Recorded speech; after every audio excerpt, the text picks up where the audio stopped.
Hello mga tikufurat! So for today's video nga, ito na ang update sa ating house renovation. Di ba nga, sabi ko sa inyo last week na nagpapagawa ako ng bahay at ngayon, ito yung update at mga nangyayari sa aming tahanan. Go! By the way mga tikufurat, ito pala yung first week ng aming house renovation kasi hindi ko naman talaga alam kung kailan ito magsimula at magtatapos. Go! Kaya naman, samahan nyo na akong bumili ng mga materyales. Yeah!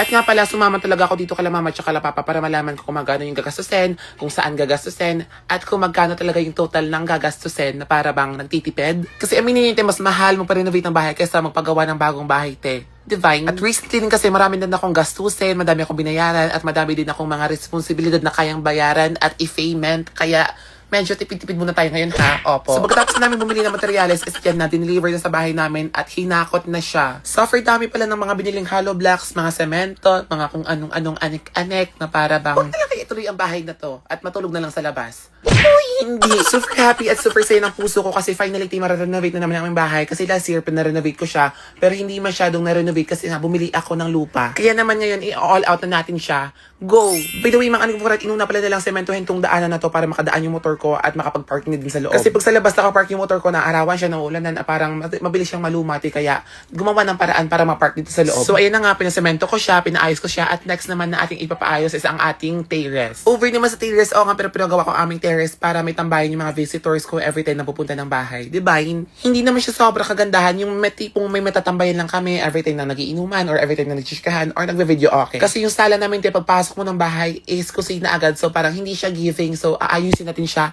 at i-organize. Go! Medyo matrabaho lang talagang pagpagawa ng bahay pero yun pa man, yung result talaga in the future in the long run is super worth it at super lovable. Naniniwala talaga ako sa trusted process kaya naman magtiwala lang sa Alaksan FR.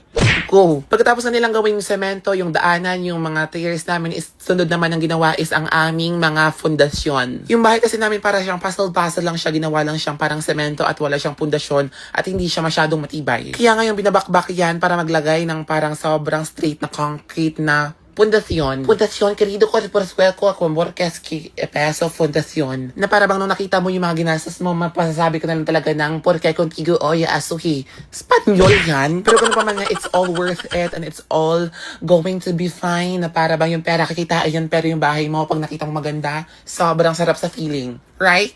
Right. Sa part na nga nato is kinikulit ko yung mga trabahador ko na para bang, tingnan nyo ako, ang galing ko magpumukpok. Hoy, hindi. So, ay mga nagpupukura pagkatapos na maglagay ng pundasyon, is nalagyan na namin ng coins ang aming pundasyon. Sabi kasi ng mga gagawa, lagyan daw namin to ng coins para maswerte daw yung agos ng pera sa aming tahanan.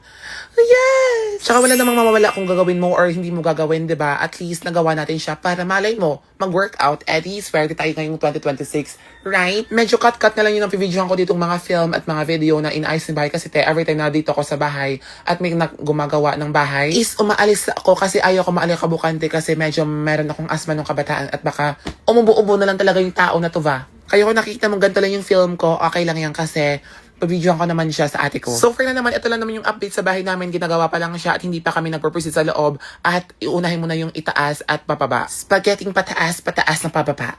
Okay. So yun lang muna for today's video or should I say for today's week's video. Maraming salamat mga ating furat at sana abangan nyo pa ang aking mga next update sa ating house renovation. Yun lang.